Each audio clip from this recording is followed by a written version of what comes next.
Betrayed by time and trust. I never imagined that after 12 years together, our lives would be thrown into chaos by a single betrayal. Ethan and I had met when we were young, too young, some might say, but we grew up together, learning how to navigate the ups and downs of life. Our bond was forged through shared dreams and the kind of trust that can only be built with time. Or at least, that's what I thought. For years, we were inseparable, each other's best friend and confidant. But over time, life's challenges started to wear on us. Ethan was struggling more and more with his mental health. Anxiety, depression, the kind of invisible weights that drag a person down, became his constant companions. I stood by him, believing that if we could just push through the tough moments, everything would be okay again. At one point, work opportunities forced us to live in different cities. It wasn't ideal, but we were both ambitious and believed our relationship was strong enough to survive the distance. During that time, Ethan met two new people at work, Kyle and Rachel. They seemed harmless enough, a couple of colleagues who, like him, were navigating their own personal battles. The three of them bonded over late-night conversations about life, fears, and frustrations. What I didn't know was how deep that connection would run. When Ethan finally moved back home, I was thrilled. We started living together again, and after a while, we got engaged. It felt like the natural progression of our relationship. We were still young, but we'd been through so much together, long-distance phases, personal growth, and even moments of doubt. I felt confident that we were stronger for it. That illusion shattered 3 years ago when Rachel, now living in a different city, became more than just a distant friend. Unbeknownst to me, Ethan and Rachel had crossed boundaries, ones that couldn't be uncrossed. It wasn't just a one-time thing either, their relationship had developed into something more emotional, deeper, and it happened right under my nose. It was an affair of words, of secrets, of late-night messages that blurred the line between friendship and something far more dangerous. I found out by accident. I had borrowed Ethan's phone one night to check something trivial, and that's when I saw the messages. At first, they seemed harmless enough, just two friends talking. But the more I read, the clearer it became that this wasn't just innocent conversation. My heart sank, my stomach churned. The trust I'd held onto for so long felt like it had been yanked from under me. They had shared their vulnerabilities, their hopes, and worst of all, their feelings for one another. I confronted Ethan that same night. He didn't deny it, couldn't. I could see the guilt in his eyes before he even opened his mouth. The anger and betrayal I felt in that moment were unlike anything I'd ever experienced before. We argued for hours, and by the end of it, I wasn't sure if I could ever forgive him. He had shattered the very foundation of what we'd built, and I didn't know if it could ever be repaired. For 2 long months, we lived apart. Those weeks were filled with silence, anger, and a deep sadness that followed me everywhere. I considered walking away for good. But in the end, I chose to stay. I didn't make that decision lightly. It took countless sleepless nights, conversations with friends, and hours of self-reflection. Ethan begged for another chance. He swore that it was over with Rachel, that he would never speak to her again, and that he was committed to fixing the mess he'd created. It wasn't easy. For a long time, I couldn't look at him without feeling the sting of betrayal. But we went to therapy, worked through our issues, and little by little, the cracks in our relationship began to heal. I slowly let him back into my life, though the process was slow and painful. Trust, once broken, is never easy to restore. But then came the package. It was about a year after we had started rebuilding our life together when Kyle, the other friend from that fateful trio, reached out to Ethan. At first, it seemed like a simple catch-up. Kyle had stayed in touch with both Ethan and Rachel even after the affair had ended, and though Ethan had cut off communication with Rachel, he still spoke to Kyle now and then. But this time, Kyle had a message from Rachel. Apparently, she had something of Ethan's that she wanted to return. The problem was, Ethan had never left anything with Rachel. They had never lived together or spent enough time in person for her to have any of his belongings. And yet, Kyle insisted that she had some of his stuff and wanted to send it back. Ethan was immediately anxious about it. The idea of Rachel re-entering our lives, even through something as small as a package, was enough to send him spiraling. He had worked hard to put that chapter behind him, and so had I. But now, this mystery package was looming over us, threatening to drag everything back into the light. Ethan didn't want any contact with Rachel, and frankly, neither did I. But Kyle, ever the middleman, seemed intent on pushing this forward. A few days later, Ethan received a message from Kyle, saying that Rachel had already sent the package. That's when things got tense in our home. Ethan, already prone to anxiety, became more and more unsettled. He hated the idea of something arriving from her, as though she was invading our space all over again. I tried to keep calm, reassuring him that it was probably nothing, just a weird way for Rachel to feel like she was still involved in his life. But deep down, I was angry too. I didn't want her lingering in our lives, even in such a passive way. Days passed, and every time we checked the mail, the tension grew. Then, one evening, it finally arrived. When the package finally arrived, it was smaller than I had imagined. A plain brown box, nothing about it stood out. No note, no distinguishing marks, just a stamp from a city Rachel used to live in. But that was enough to send a wave of unease through the house. Ethan wasn't home when I found it in the mailbox, and for a moment, I considered just tossing it in the trash without telling him. But this wasn't just my decision to make. Later that night, Ethan and I sat down together to figure out what we were going to do. The tension between us was thick, and I could see the anxiety etched into his face as he stared at the package sitting on the kitchen table. It felt like we were staring at a time bomb, waiting to see if it would explode and take everything we'd rebuilt with it. "Do you want to open it?" I asked gently, trying to gauge his reaction. He didn't answer right away. Instead, he ran his hand through his hair, a nervous habit he had when he was overwhelmed. "I don't know," he finally said. "Part of me wants to just throw it out without looking. But, what if it's something important?" Important? From her. I wanted to tell him there was nothing Rachel could send that we needed. But I bit my tongue. This wasn't just about the contents of the package. This was about his guilt, his past mistakes, and his attempt to leave them behind. Opening it felt like facing those demons head-on, while throwing it away felt like he was trying to avoid confronting them altogether. "Let's open it together," I said, deciding that it would be better for both of us to see whatever was inside, instead of leaving it to linger like an unsolved mystery. Ethan nodded, still hesitant but willing to face it with me. We grabbed a pair of scissors and carefully cut through the tape sealing the box. Inside, there were a few things, a small stack of postcards, some random notes, and a book. It wasn't what I expected at all. No personal items, no reminders of their time together, nothing incriminating. But that didn't mean it wasn't unsettling. The postcards were all unsigned, each one carrying a generic message like, "Happy Birthday," or, "Merry Christmas." Ethan looked confused as he flipped through them. They weren't from any specific dates, just random holiday cards with no indication of when they were sent or why. Then there were the notes. Most were the kind of cliché sayings you might find on an inspirational Instagram account: dance in the rain, look at the clouds, walk barefoot in the grass.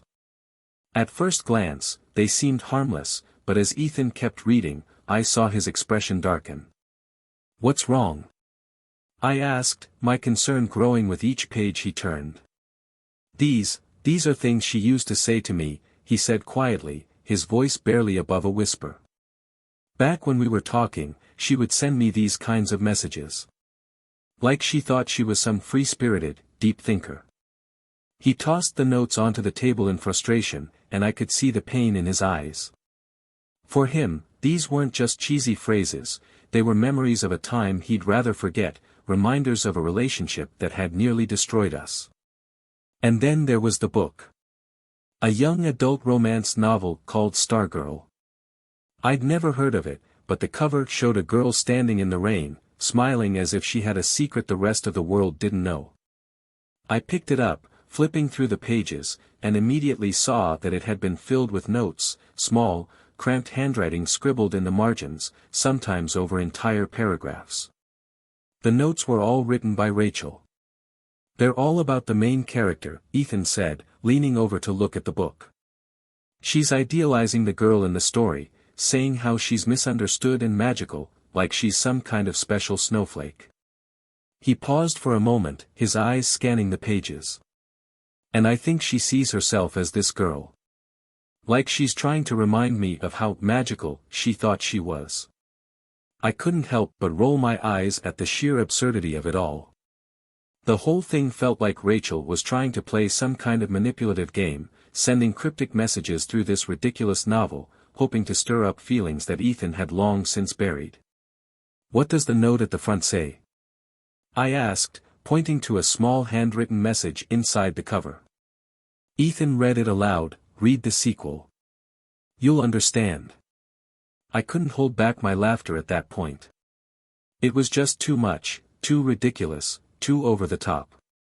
Here we were, standing in our kitchen, holding on to this absurd piece of Rachel's delusions. Meanwhile, we'd moved on with our lives. We were married now, building a future together. But here she was, still clinging to some fantasy of what she thought they had. Ethan, however, didn't find it nearly as funny as I did. His face was pale, and I could see that this whole thing had rattled him in a way I hadn't anticipated. "I don't want this stuff here," he said firmly. "I don't want any part of it." Without another word, he scooped up the postcards, the notes, and the book, and threw them all into the trash. I stood there, watching as he tossed Rachel's last attempt at a connection into the garbage where it belonged. In that moment, I felt a wave of relief wash over me. It wasn't just about the package, it was about finally closing a chapter that had haunted us for far too long. Rachel had tried to remind Ethan of the past, but all she had done was reaffirm what we both already knew: we were done with her, done with that part of our lives. The next few days passed quietly, almost as if the package had never arrived. It didn't feel like a weight had been lifted exactly, but there was a sense of finality. We had confronted it together, and now, we could move on once and for all. In the end, I wasn't angry with Rachel. I didn't hate her. Honestly, I pitied her.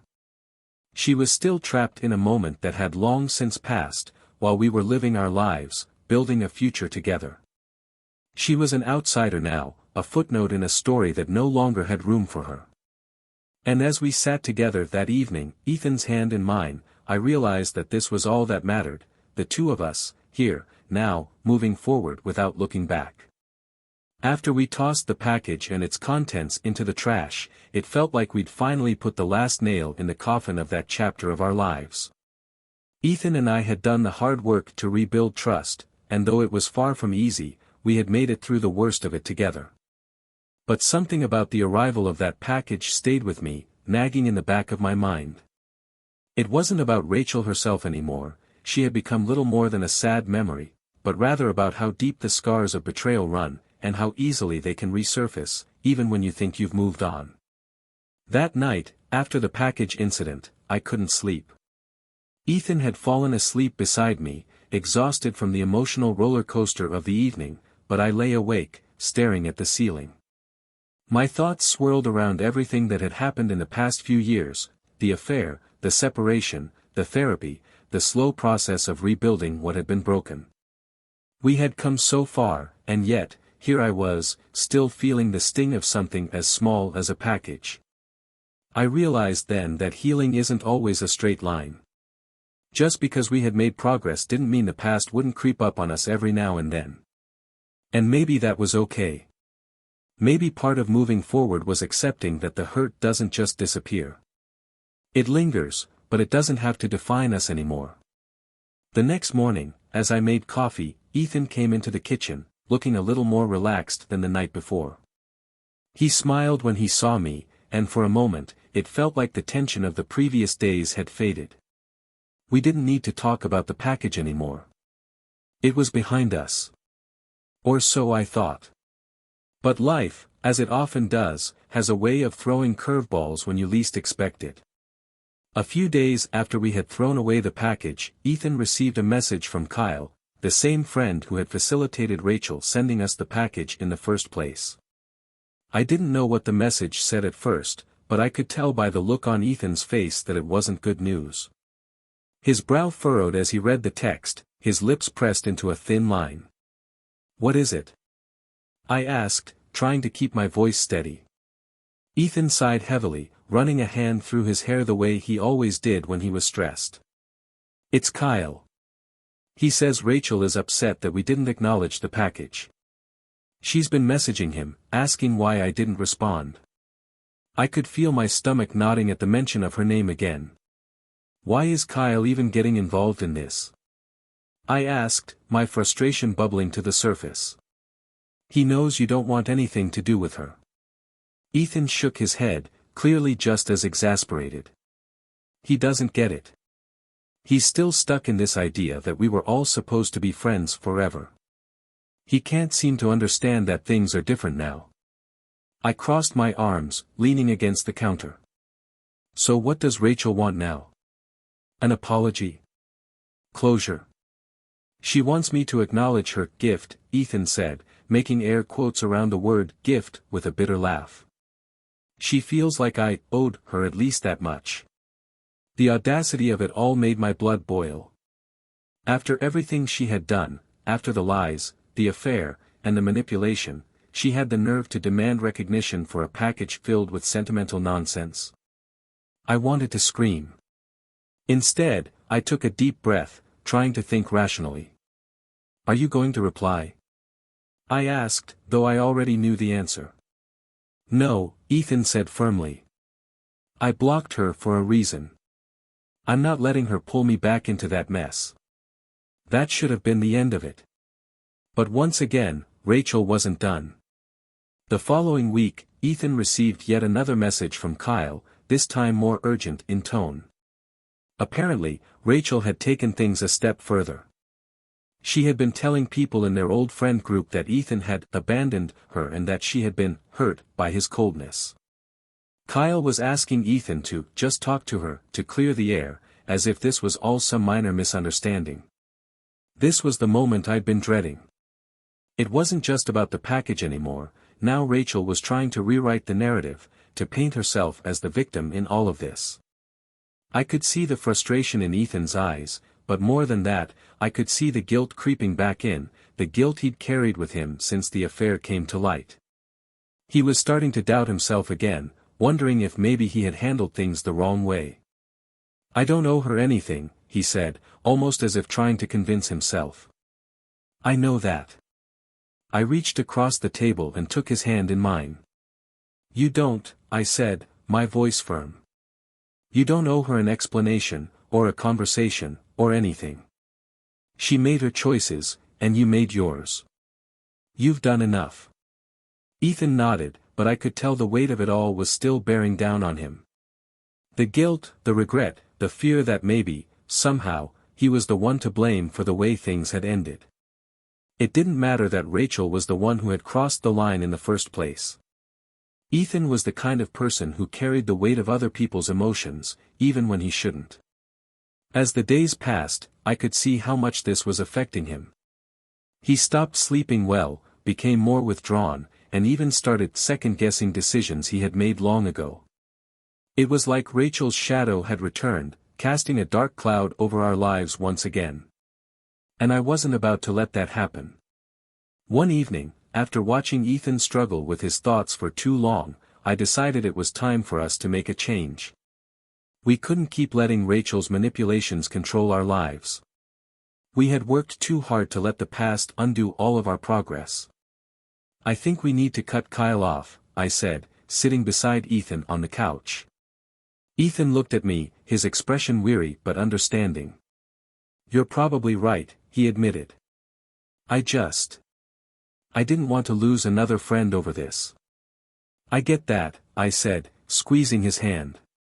"But if he can't respect your boundaries, is he really a friend?" A real friend would support you, not keep dragging you into the past. Ethan was silent for a moment, then nodded. Yeah. You're right. It's just hard. I know it is, I said softly. But you don't owe anyone your peace of mind. Not Rachel. Not Kyle. You deserve to move on without all this drama. The next day, Ethan blocked Kyle. It wasn't an easy decision for him, but it was necessary.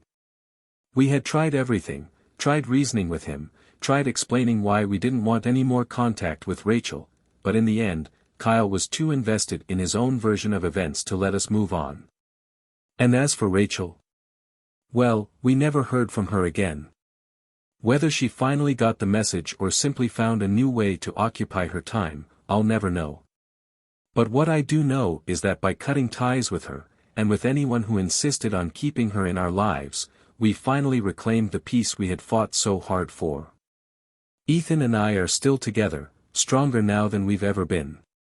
The scars of betrayal haven't disappeared, but they've faded into the background, reminders of what we've survived and how far we've come. And as we continue to build our life together, we've learned one simple but powerful truth: some people aren't meant to stay in your story forever. And that's okay. In the weeks that followed Ethan's decision to block Kyle, there was an undeniable sense of relief in our home. It felt as if we had finally closed the door on a chapter that had stayed open for far too long. Ethan seemed lighter, more at ease, and for the first time in a while, he wasn't carrying the weight of guilt on his shoulders. Life went on.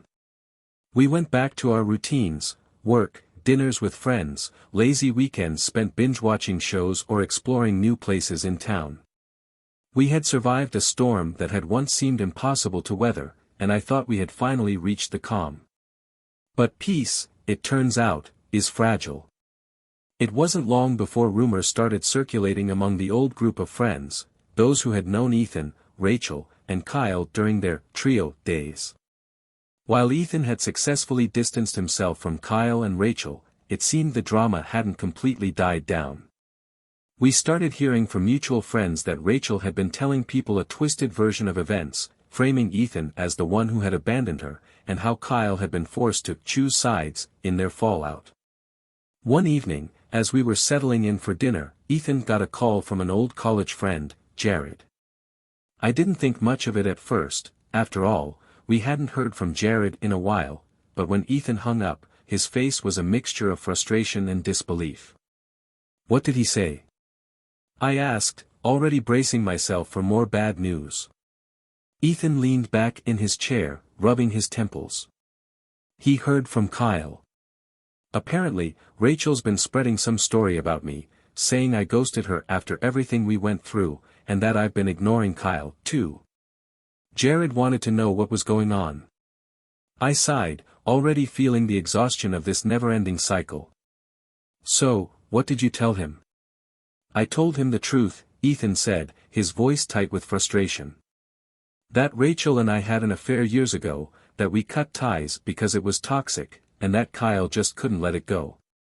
But of course, Jared's caught in the middle, just like everyone else. It seemed like no matter how far we tried to distance ourselves from the past, it kept clawing its way back. Rachel, determined to hold on to whatever control she could, had twisted the narrative to suit her needs. And Kyle, ever the enabler, had continued to push her story. Do you think we'll ever be able to move past this?" I asked, voicing the fear that had been gnawing at me for weeks. Ethan looked at me, his expression softening. "I don't know," he admitted. "But I do know that we can't keep letting it affect us. We've done everything we can to cut ties, and if people want to believe Rachel's lies, there's not much we can do about that." He was right, of course. We couldn't control what people thought or said. But that didn't make it any easier. The idea that there were people out there who believed the version of events Rachel had spun made my stomach churn. I wanted to defend Ethan, to scream the truth from the rooftops, but I knew that would only drag us back into the drama. And we were done with that.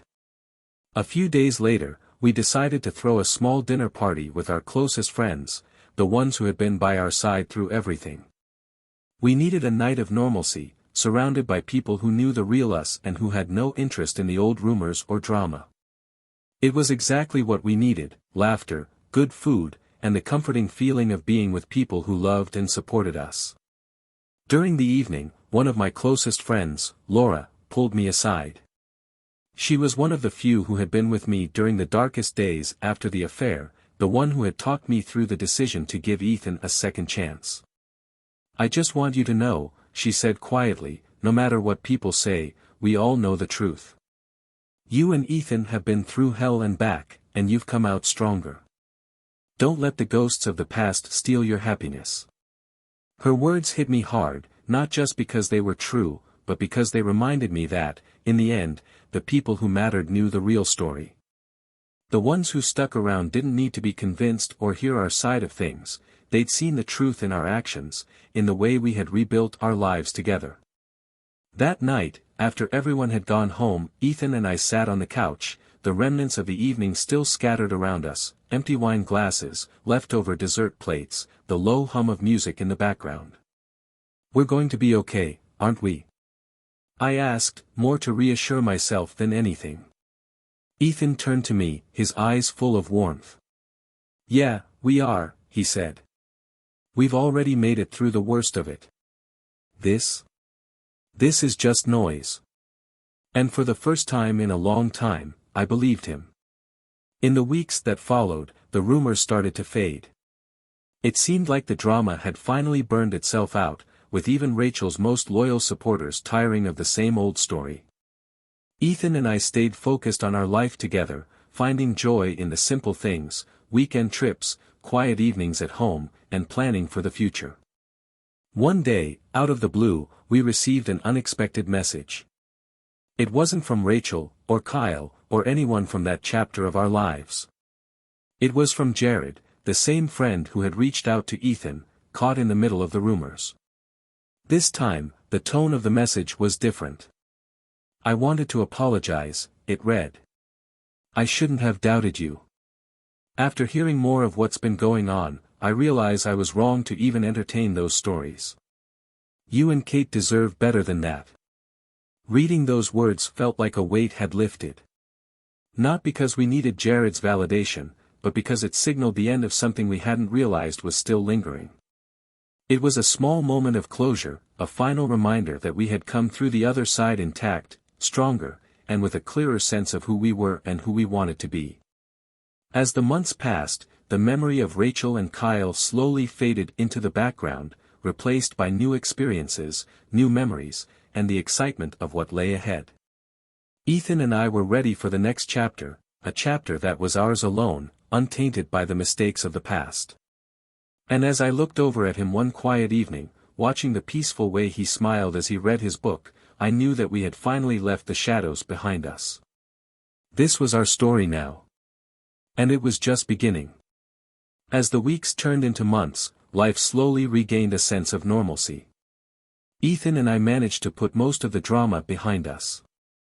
The rumors that Rachel and Kyle had stirred up faded into obscurity, replaced by the routines of everyday life. For the first time in what felt like ages, we were genuinely happy, free from the shadows of the past that had haunted us for so long. Ethan threw himself into his work, thriving in his new job and finding joy in the small successes that came with it.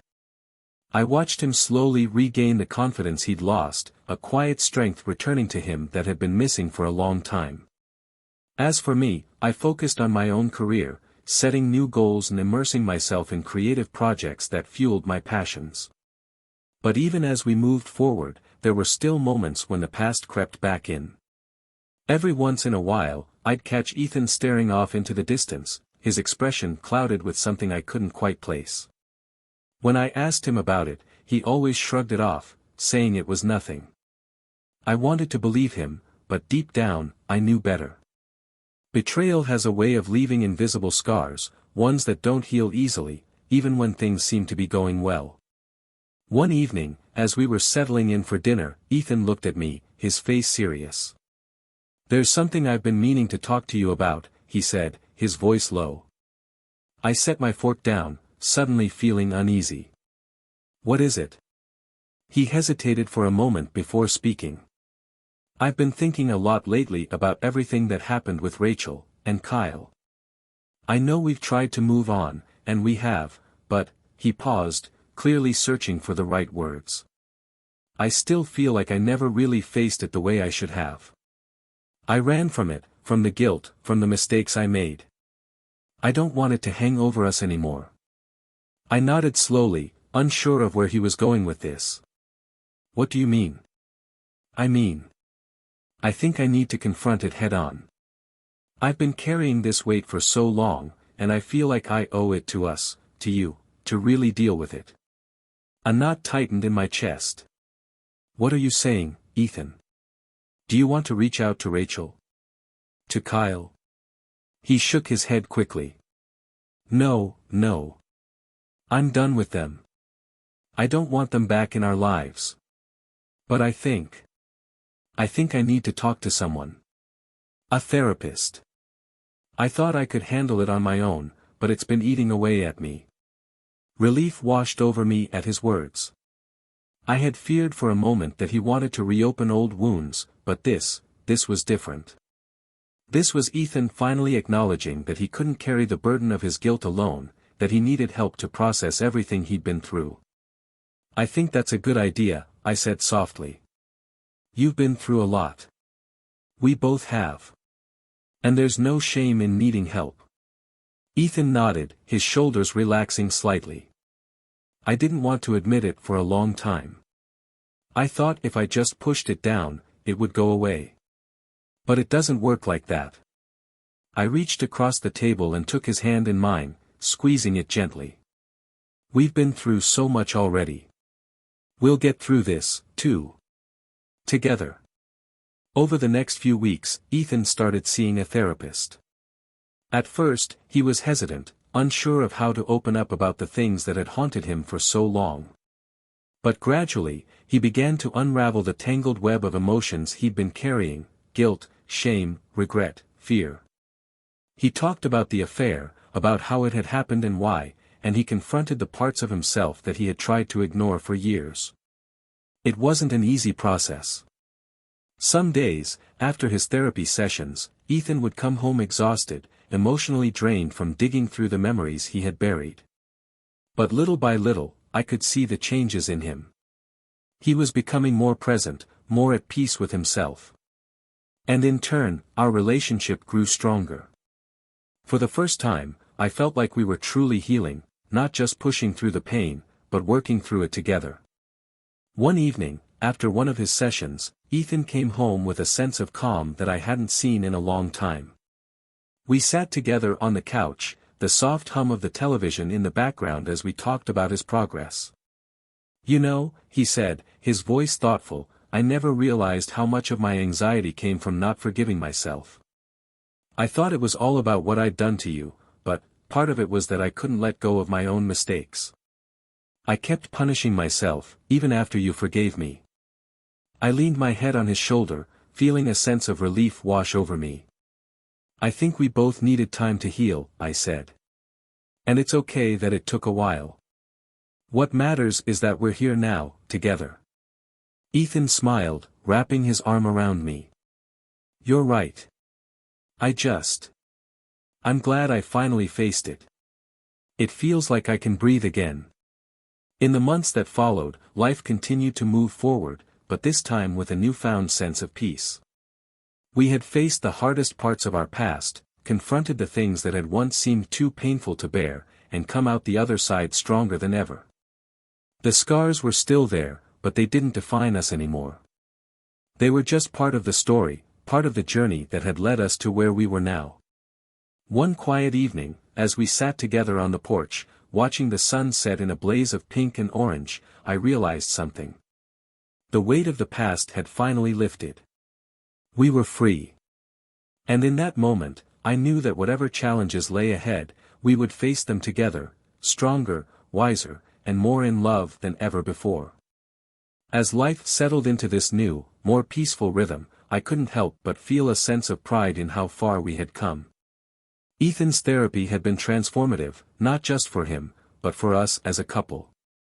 He had finally let go of the guilt that had haunted him for years, and for the first time in a long while, I saw him becoming the person he was before the affair, more open, more present, and more engaged with the world around him. But just when we thought we had moved past the worst of it, new, unexpected twist hit us. It was a Saturday morning, one of those lazy days where the biggest plan we had was deciding whether to go out for brunch or stay in and make pancakes. The sun was streaming through the kitchen windows, and everything felt calm. Ethan was reading the news on his phone when his expression suddenly changed, his face went pale, his body tense. My heart sank immediately. I knew that look. "What's wrong?" I asked, already bracing myself for something bad. Ethan hesitated, his eyes glued to the screen as if he couldn't believe what he was seeing. "It's Rachel," he said finally, his voice tight. My stomach dropped. "What about her?" He turned the phone around so I could see the screen. It was an article from a local news site in the city where Rachel had been living. The headline read, "Local woman found dead in apparent suicide." My breath caught in my throat as I read the article. It didn't mention Rachel by name at first, but as I kept reading, it became clear. It was her. She had taken her own life. For a moment, the world around me seemed to go completely still. Rachel, the woman who had caused us so much pain, who had haunted our lives for years, was gone. And I didn't know how to feel. Ethan, too, was in shock. He set the phone down and ran his hands through his hair, clearly shaken. I don't know what to say," he muttered. Neither did I. We sat in silence for what felt like an eternity, both of us processing the news. As much as I had resented Rachel for what had happened, I had never wished her any harm. The idea that she was gone now, that her life had ended in such a tragic way, filled me with a strange mix of sadness, confusion, and guilt. "I never wanted this," Ethan said quietly, his voice breaking. "I never wanted her to do something like this." "I know," I whispered, reaching for his hand. Neither of us did. Over the next few days, the weight of Rachel's death hung over us like a dark cloud. Ethan was deeply affected, more than I had expected. He didn't talk much about her after the affair, but it was clear that this news had brought up old emotions, feelings of guilt and responsibility that he thought he had put behind him. One evening, as we sat on the couch in silence, Ethan finally spoke. "I can't stop thinking about her," he admitted, his voice thick with emotion. "I keep wondering if there was something I could have done, if maybe, I don't know, maybe I should have reached out. Maybe I could have helped." I shook my head, my heart breaking for him. "Ethan, this isn't your fault. You cut her out of your life because it was the right thing to do, for both of us. You did what you had to do." "I know," he said, his eyes filling with tears. "But I can't help feeling like I let her down somehow. Like maybe she needed someone, and I wasn't there." I understood his guilt, but I also knew that this wasn't something he could have prevented. Rachel had made her own choices that had led her down a dark path. Ethan had no control over that. But that didn't make it any easier for him to accept. In the days that followed, we learned more about what had happened. Rachel had struggled with mental health issues for years, something that we had always known but perhaps hadn't fully understood. She had apparently been in and out of therapy, and in the months leading up to her death, her behavior had become increasingly erratic. According to some mutual acquaintances, she had isolated herself from most of her friends and had been dealing with some personal and professional setbacks. As the news sank in, Ethan became more withdrawn. He spent long hours at work, avoiding conversations about Rachel and what had happened. I tried to be there for him, to reassure him that this wasn't his fault, but there were moments when I could see that he was still wrestling with the guilt, no matter what I said. One evening, after days of barely talking about it, Ethan finally opened up.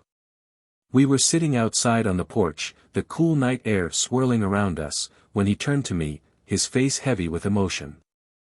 "I've been thinking a lot about forgiveness," he said, his voice soft. "Not just for her, but for myself. I stayed quiet, letting him speak. I spent so long hating myself for what I did, for the affair, for hurting you, for everything that happened with Rachel. And even after I forgave myself, I never really thought about forgiving her. But now that she's gone, I feel like I have to. Not for her, but for me. He looked down at his hands, his expression conflicted. I think part of me never really let go of the anger I had toward her. But now, it just feels so pointless. She's gone, and holding on to that anger isn't going to change anything. I don't want to carry it with me anymore. I nodded, my heart aching for him. You don't have to carry it, I said quietly. You can let it go. We sat in silence for a while after that, both of us lost in our thoughts. I knew that this was a turning point for Ethan, a moment where he was finally ready to release the last remnants of the pain that had weighed him down for so long. And in a way, it felt like we were both saying goodbye to that chapter of our lives, not just to Rachel, but to everything that had come with her. In the months that followed, Ethan continued to work through his feelings in therapy, and I stood by him every step of the way. We talked openly about Rachel, about the impact she had on our lives, and about how we were going to move forward from here. And slowly, we began to heal, really heal this time. Life moved on.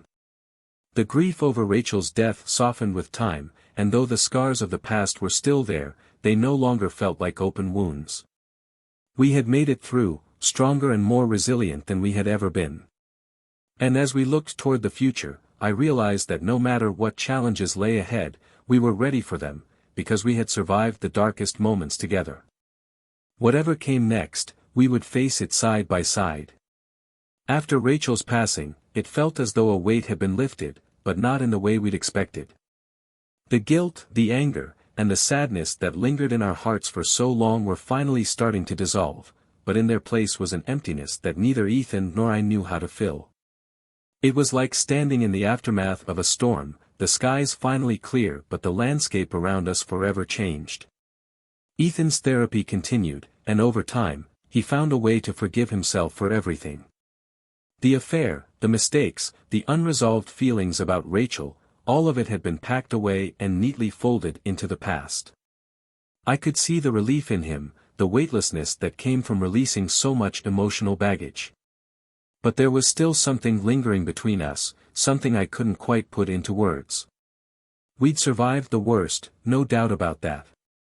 But surviving something and thriving after it are two different things. And as much as I wanted to believe we were thriving, I couldn't shake the feeling that there was still work to be done between us. One night, as we sat together on the couch, the television playing quietly in the background, I decided to address it. Ethan, I said softly, turning to face him. There's something I need to talk to you about. He looked at me, his brow furrowing slightly. What's on your mind? I've been thinking about everything we've been through, the affair, Rachel, all of it, I began. And I think, for the most part, we've moved on. But there's something that keeps nagging at me. Ethan set down the book he had been flipping through and gave me his full attention. What is it? I guess I just feel like we never really dealt with how the affair affected us, I said, searching for the right words. I mean, you've done so much work on yourself, and I'm really proud of you for that. But sometimes, I still feel distant. Like there's this unspoken tension between us that we haven't fully addressed. Ethan's face softened, and he nodded, understanding where I was coming from. I've felt that too, he admitted. I thought maybe it was just me, but, yeah, you're right. We've been so focused on moving forward that I don't think we really processed everything as a couple. I sighed, relieved that he understood. Exactly. And I don't want that distance to grow. I think we need to talk about it, really talk about it. He reached for my hand, giving it a gentle squeeze. You're right. We've been through so much, but I don't want anything lingering between us. Let's talk about it, everything, whatever we need to work through. And so, that night, we began the conversation that we had avoided for so long. It wasn't easy. We revisited painful memories, talked openly about the affair, and how it had changed the way we saw each other. I told him about the moments when I'd felt insecure, when I doubted if he truly loved me, even after he had promised to be fully committed again. Ethan, in turn, shared the guilt he had carried for making me feel that way, and how he feared that I might never fully trust him again. It was a raw, emotional conversation, but it was one we needed. For too long, we had pushed those feelings aside, focusing on healing individually but not as a couple. By the time we were done talking, it felt like a huge weight had been lifted from both of us. We sat there in the quiet, holding hands, and for the first time in what felt like forever, I could feel the connection between us deepening again. It was as though the distance that had grown between us had finally been bridged. The following weeks brought a new kind of closeness between Ethan and me. We made more time for each other, going on spontaneous weekend trips and finding joy in the little moments, like cooking breakfast together or taking evening walks around the neighborhood. It was as if we were rediscovering each other all over again, learning new things about one another after so many years. But there was still one more thing left to address. One evening, as we were getting ready for bed, Ethan turned to me with a thoughtful expression. "I've been thinking a lot about our future," he said quietly. "And I think it's time we start planning for what comes next." "What do you mean?" I asked, curious but slightly apprehensive. "I think I'm ready to start a family," he said, his voice steady. "We've been through so much, and we've come out the other side stronger. I feel like we're ready for the next step." The idea of starting a family had been something we had talked about in the past, but after the affair and everything that followed, it had been put on the back burner. I wasn't sure if either of us would ever feel ready for it again. But hearing Ethan say it now, with so much confidence and certainty, made my heart swell. "I've been thinking about that too," I admitted, smiling softly. "And I think I'm ready, too." We sat in silence for a moment, both of us letting the idea settle. It felt like a new chapter was about to begin, one that would be filled with love, growth, and possibility. We had faced so many challenges together, and now, we were ready to build something even more beautiful. The next few months were filled with excitement as we began planning for the future. We talked about everything: buying a house, starting a family, and the kind of life we wanted to create together. It felt like we were finally moving forward in a way that wasn't just about surviving the past, but about building a future we could both be proud of. One afternoon, as we were sitting in a quiet park, watching the sun dip below the horizon, Ethan turned to me with a peaceful smile. "We've come so far," he said softly. "And I wouldn't change a thing. Not the mistakes, not the pain. Because it brought us here, to this moment." I leaned into him, resting my head on his shoulder. "Me neither," I whispered. "We've made it through the storm. And now we can finally enjoy the calm." We sat there, hand in hand, watching as the sky faded from orange to deep blue. The future was wide open, full of possibilities. And for the first time in a long time, I wasn't afraid of what might come next. Whatever challenges lay ahead, we were ready to face them together. Stronger, wiser, and more in love than ever before. As time passed, the idea of starting a family became more than just a dream, it became the center of our conversations and planning. The house that had once seemed big and quiet was suddenly filled with discussions about baby names, future nurseries, and all the things we wanted to do as parents. Ethan, who had once been so burdened by the weight of the past, was now a different man, full of hope, excitement, and a deep sense of peace. But as much as we were ready for this next chapter, life rarely follows a perfect plan. After a few months of trying to conceive with no success, we started to worry. At first, we chalked it up to timing. Maybe we were just a bit off. Maybe stress had gotten in the way. But as more time passed, we couldn't ignore the creeping doubt that something might be wrong. I'll never forget the moment when Ethan sat me down one evening, his face a mix of concern and tenderness. "I think we should see a doctor," he said quietly. "Just to make sure everything's okay." I nodded, feeling a knot form in my stomach. I had been trying to stay positive, hoping that each month would bring the news we were waiting for, but deep down, I had felt that something wasn't quite right. So, we made the appointment. A few weeks later, after a series of tests, we sat in a sterile doctor's office, waiting for answers. The air in the room felt heavy, and I could feel Ethan's hand gripping mine just a little tighter than usual. When the doctor finally came in, her expression was calm but serious. "I'm sorry to tell you this," she began, "but it seems there may be some complications. It's not impossible for you to conceive, but it may take longer than you anticipated. There are options we can explore, but it's important to know that this could be a challenging process." Her words hit me like a punch to the gut. I had always assumed that when we were ready to start a family, it would just happen. That it was something natural, something that came with time. But now, faced with the reality that our journey to parenthood might not be as simple as we'd hoped, I felt a wave of sadness wash over me. Ethan squeezed my hand, his face stoic but his eyes full of emotion. "We'll figure this out," he said softly, his voice steady. "Whatever it takes, we'll get through this."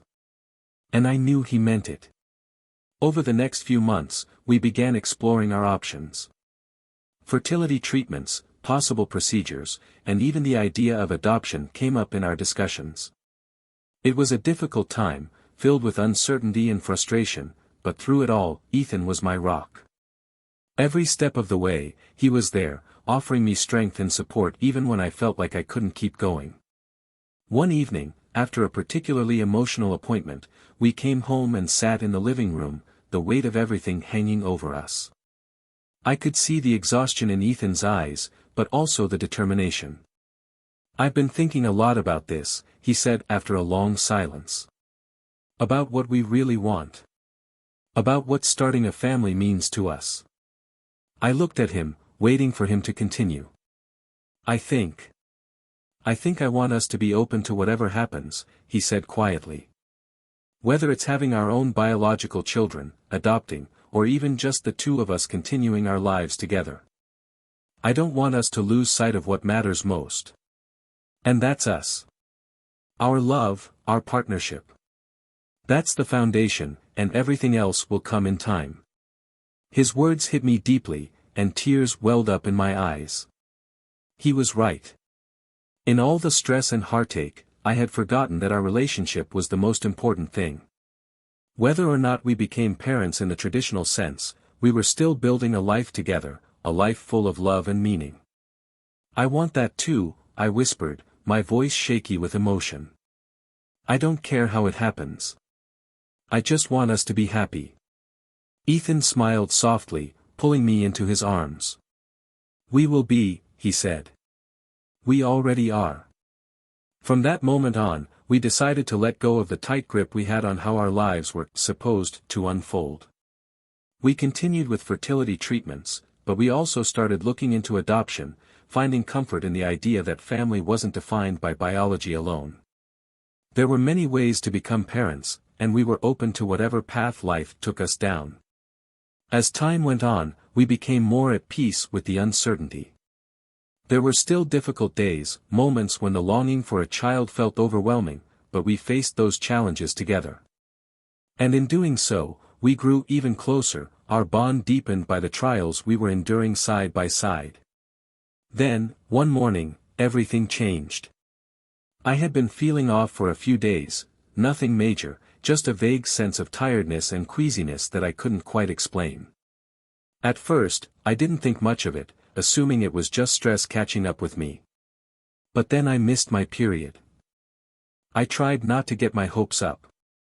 We had been down this road before, false alarms, disappointments that left me feeling hollow. But something felt different this time. I couldn't shake the feeling that maybe, just maybe, this was it. With shaky hands, I took a pregnancy test, my heart pounding in my chest. I watched the seconds tick by, my breath held as the little window slowly revealed its answer. 2 lines. Positive. For a moment, I just stared at the test, unable to comprehend what I was seeing. After months of trying, months of heartache and frustration, it didn't feel real. I blinked, then blinked again, and finally, a smile broke across my face, tears spilling down my cheeks. I rushed into the bedroom where Ethan was, holding the test in my trembling hand. He looked up, confused at first, but when he saw my tearful smile, realization dawned on him.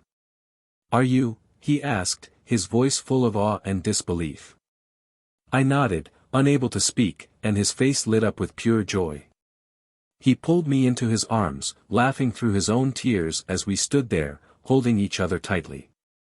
"We're going to be parents," I whispered, my heart full of more love than I ever thought possible.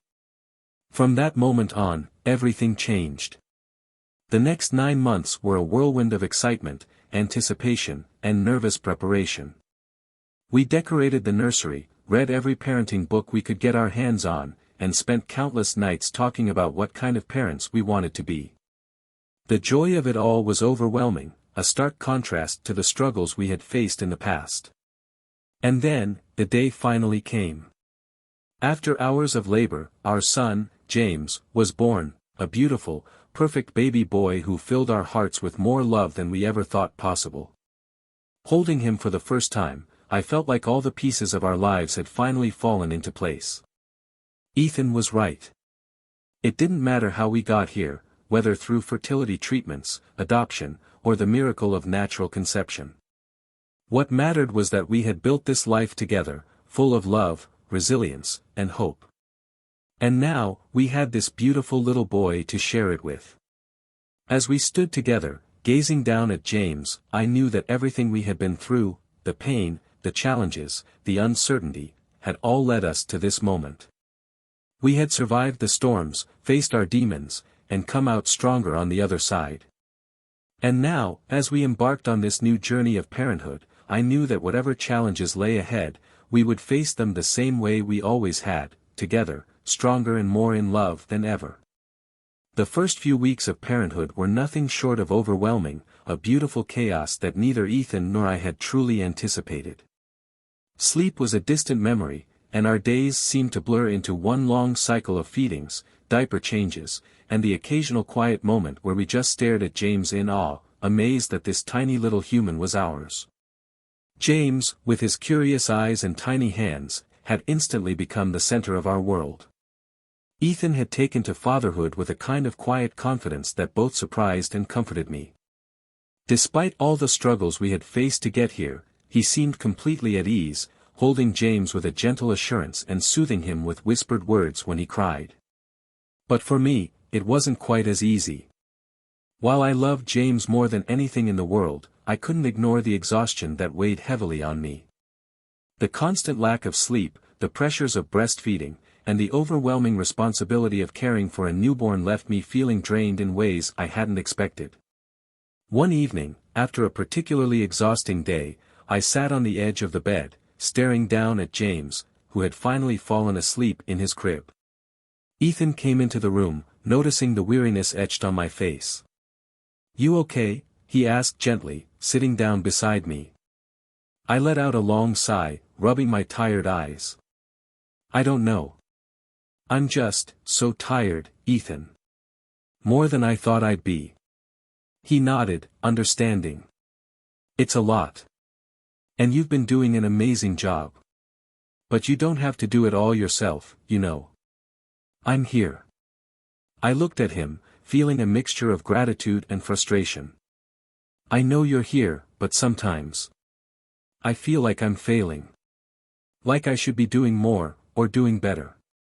I love James so much, but I'm just so tired." Ethan reached for my hand, his grip warm and reassuring. "You're not failing. You're doing everything you can, and that's more than enough. We're in this together, remember?" I nodded, tears welling up in my eyes as the weight of everything I'd been holding inside came to the surface. "I just don't want to mess this up," I whispered. "I don't want to let him down." Ethan pulled me into his arms, holding me tightly. "You won't. You could never let him down, and you could never let me down either. We're going to figure this out, just like we've figured everything else out. One step at a time." His words were a balm to the overwhelming anxiety that had been building in me. He was right, we had faced so many challenges together, and each time, we had come through stronger. This was no different. Yes, parenthood was hard, harder than I had ever imagined, but I wasn't doing it alone. I had Ethan by my side, and we were a team, just like we always had been. As the weeks passed, we began to settle into a rhythm, finding our footing as parents and learning to navigate the sleepless nights and constant demands of a newborn. There were still tough days, of course, days when the exhaustion felt like too much, or when James was fussy and nothing seemed to soothe him, but we learned to lean on each other, to ask for help when we needed it, and to embrace the imperfect moments. Ethan was my rock, always there with a kind word or a gentle touch when I needed it most. And in those quiet moments, when James was finally asleep and the house was peaceful, we would sit together and reflect on how far we had come. Parenthood wasn't what we had expected, it was messier, more chaotic, and far more exhausting, but it was also more beautiful than we had ever imagined. One night, after James had gone down for the night, we sat together on the porch, a quiet tradition we had started to reclaim some sense of normalcy. The air was cool, the stars twinkling above us, and for the first time in a long time, I felt a sense of calm settle over me. You know, Ethan said, breaking the silence, I used to think that all the struggles we went through, the affair, Rachel, the fertility issues, were just obstacles we had to survive. But now, looking at everything we've built, I realize they were part of what brought us here. To this moment. I nodded, thinking back to all the pain and heartache we had endured. It seemed so far away now, like a distant memory from a different life. I know what you mean, I said softly. It's like, every challenge we faced just made us stronger. It wasn't easy, but I wouldn't change it. Ethan smiled, wrapping his arm around me. Neither would I. I think all of it, the good and the bad, led us to this point. And I wouldn't trade it for anything. We sat there in comfortable silence for a while, just enjoying the peace of the moment. It was in those quiet moments that I realized how much we had grown, not just as individuals but as a couple. The love we shared had deepened through all the trials we had faced, and now, with James in our lives, it felt like we were starting a new chapter, a chapter filled with hope, love, and endless possibilities. As time went on, we continued to embrace the journey of parenthood, learning and growing together with each passing day.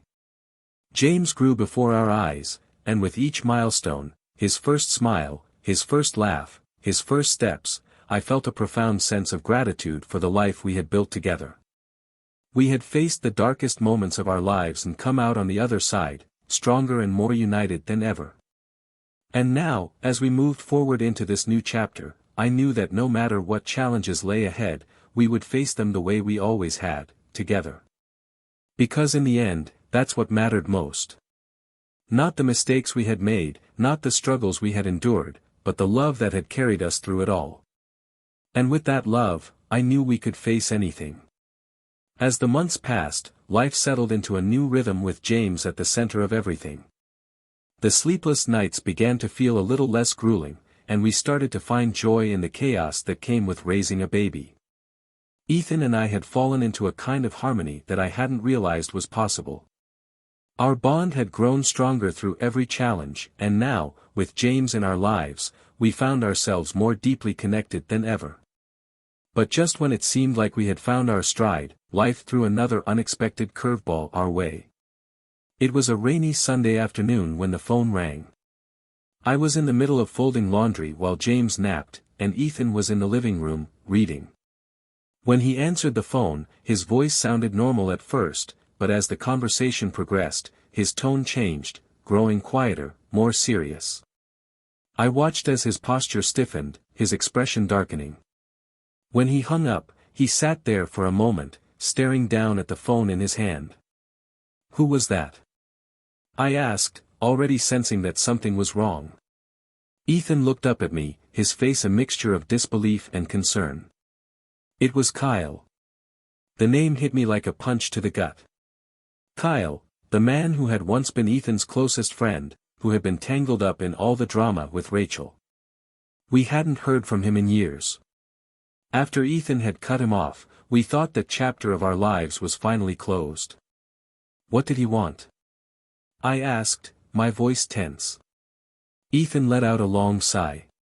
He said he wants to talk. That he's been going through some stuff, and he needs to make amends. He mentioned Rachel. Said he regrets how everything went down and that he's been carrying a lot of guilt. I stared at him, not quite sure how to respond.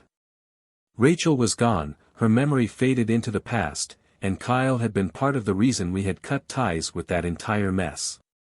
Part of me wanted to tell Ethan to ignore it, to leave Kyle in the past where he belonged.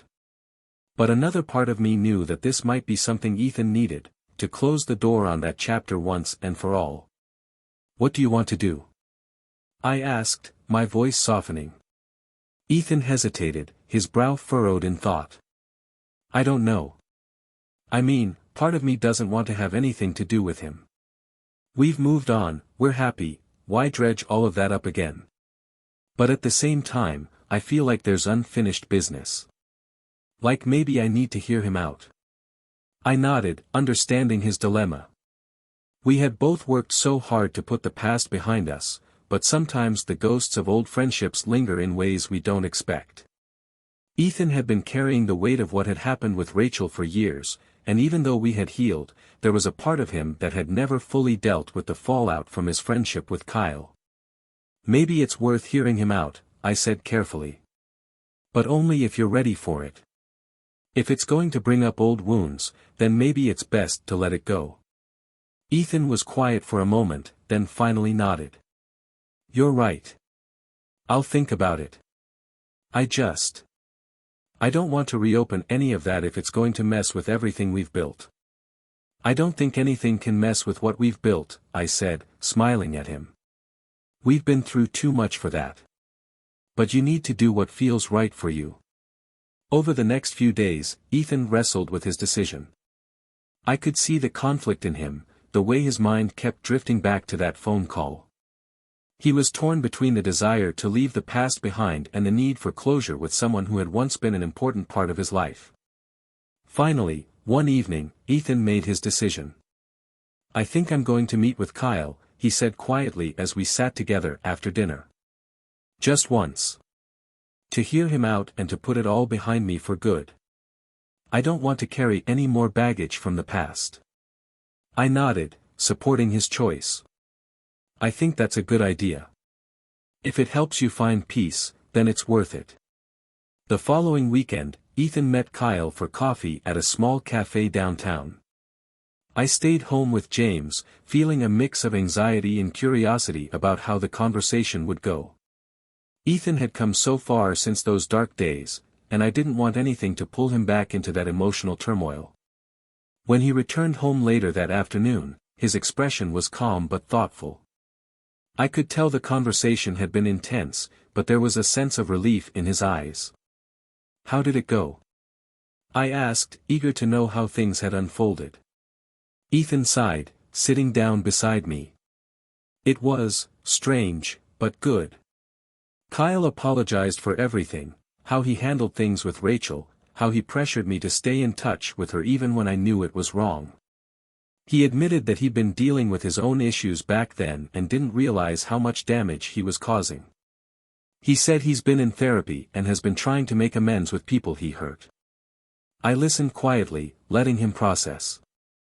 He asked about Rachel, Ethan continued. He wanted to know how I felt about her death, and honestly, it was hard to talk about.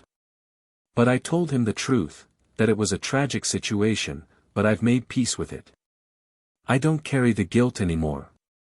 How do you feel about him now? I asked gently. Ethan paused, thinking. I don't know if we'll ever be close again. Too much has happened. But I think I've forgiven him. And I think he's genuinely trying to be a better person. I don't need him in my life, but I don't hate him anymore. I smiled softly, proud of how far Ethan had come. That's all that matters. You've forgiven him, and now you can finally put that chapter to rest. Ethan nodded, reaching for my hand. I feel lighter. Like I've finally let go of all the baggage from that time in my life. And now, I can focus on what really matters, our family. In the weeks that followed, I could see the change in Ethan. He was more at peace than he had been in years, the last remnants of guilt and regret finally behind him. Our lives continued to move forward, filled with the everyday joys and challenges of raising James. And though the past had shaped us in many ways, it no longer had the power to define us. We had come through the storm together, and now, as we looked toward the future, I knew we were ready for whatever life had in store for us. The ghosts of the past were finally laid to rest, and with them, the weight of everything we had carried for so long.